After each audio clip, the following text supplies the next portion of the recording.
Сразу скажу, что при выборе ночлега мы в основном руководствовались удобством расположения. Все потому, что мы не собирались сидеть в отеле или нежиться в спа-салоне.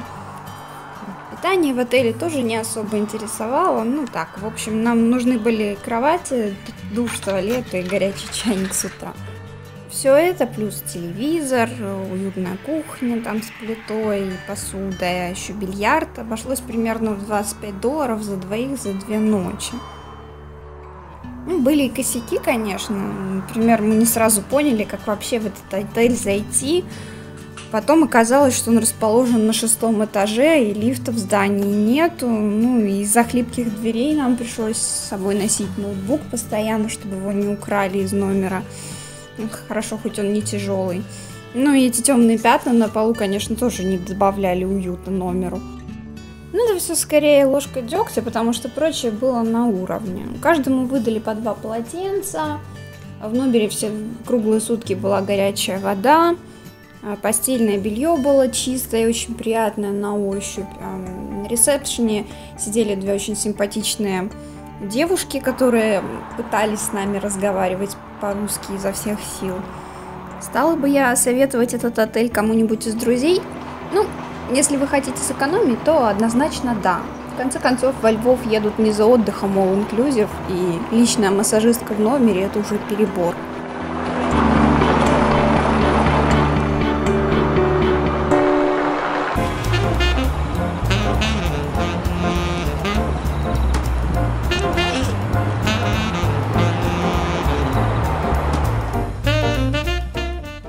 Главной причиной, почему мы поехали во Львов, стало то, что мы ни разу прежде там не были. А учитывая приближение пасхальных праздников и относительно близкое расположение, на скоростном поезде ехать всего 5 часов, сомнений никаких не оставалось. Так что мы нашли отель в интернете, забронировали номер и отправились в путь.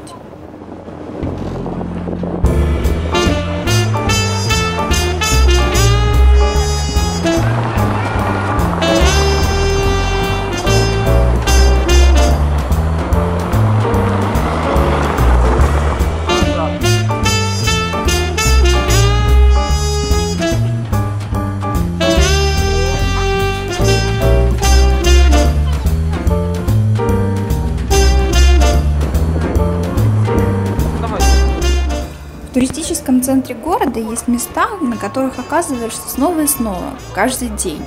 Они как будто магнитом притягивают к себе толпы людей. В нашем случае это был костел Святой Ольги и Елизаветы, Доминиканский монастырь, Дворец Потоцких и оперный театр. Даже не пытаюсь выделить из них что-то, что мне бы понравилось больше остальных.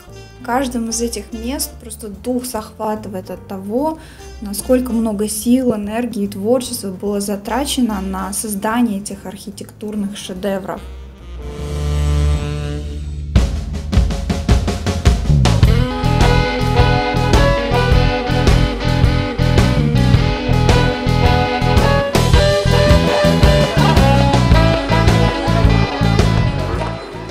Осознаю, что мы, похоже, разучились уже так строить, или, что более вероятно, никогда и не умели.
касается языков.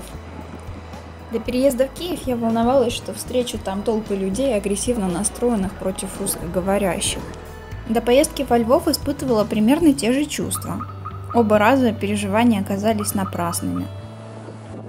Местные жители проявили себя как милейшие люди.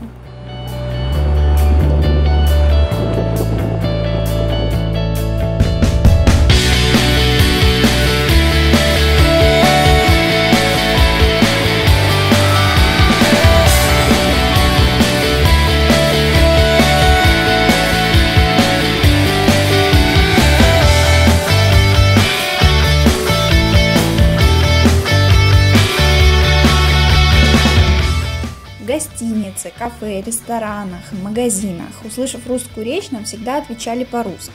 Да, иногда с акцентом, но всегда очень вежливо и без малейшего намека на недовольство. Так что если здороваться с улыбкой, не забывать про «пожалуйста» и «спасибо», люди становятся приветливыми в ответ. Впрочем, это работает не только во Львове.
Во Львов стоит съездить каждому, кто восхищается красотой европейской архитектуры, любит пешие прогулки, кто неравнодушен к рушникам и вышиванкам, наслаждается гармонией и умиротворением в окружающей среде, кто устал от мегаполисов или просто любит брусчатку.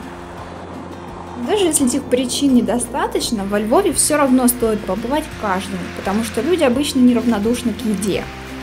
Город просто кишит кафе и ресторанами, каждый из которых пытается перещеголять всех остальных и завлечь как можно больше туристов. Несмотря на странную тематику таких заведений, типа там керосиновые лампы, мазохизм, средневековые пытки, канализации и прочие извращения, подают они довольно обычную еду, хотя и достаточно вкусно приготовленную. Ну, то есть это могут быть борщ или солянка, шашлык, жаркое в горшочке или греческий салат, только со специфическим названием, желательно на местный манер. Попробовали локальное пиво, оно называется Зенек. Его подают почти во всех заведениях, ну кроме кофеен, конечно. Честно говоря, не очень впечатлились, поэтому с шашлыками уже не выпендривались и запивали их сухим вином.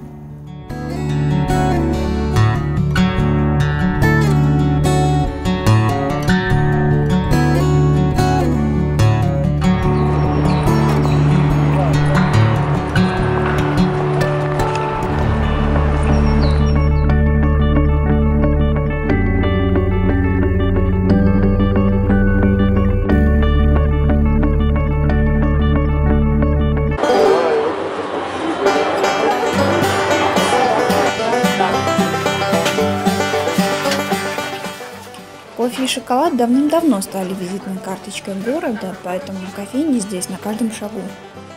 Что удивительно, по сравнению с Киевом цены на кофе ощутимо ниже, а вот шоколад прямо на вес золота. И это можно понять, ведь зачастую шоколад делают вручную, за тем, как это происходит, можно понаблюдать во львовской мастерской шоколада, и туристы увозят его с собой килограммами, в то время как увезти с собой чашку латте или макиато уже не получится.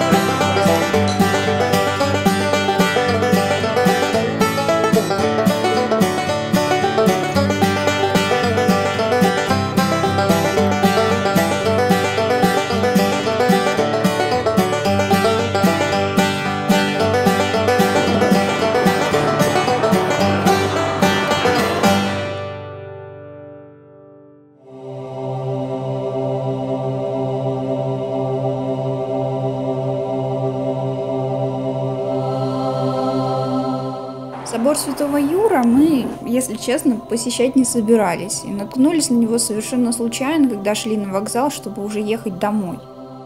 Я до сих пор не пойму, что меня привлекло в едва видневшихся между деревьями верхушках башен. Причем настолько, что пришлось карабкаться на крутую гору, бегать вокруг забора и искать вход. Что ж, увиденное превзошло все мои ожидания.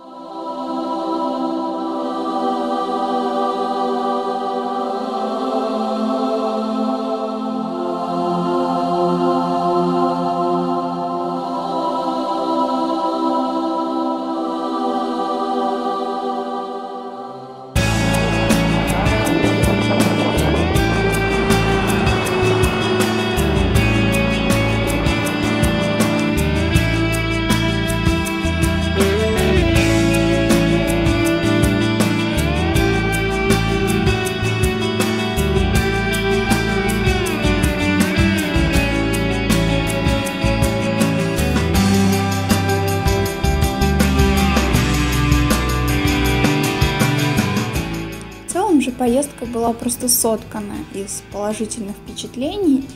Я очень надеюсь, что однажды мы снова вернемся в этот прекрасный город и, возможно, и не раз.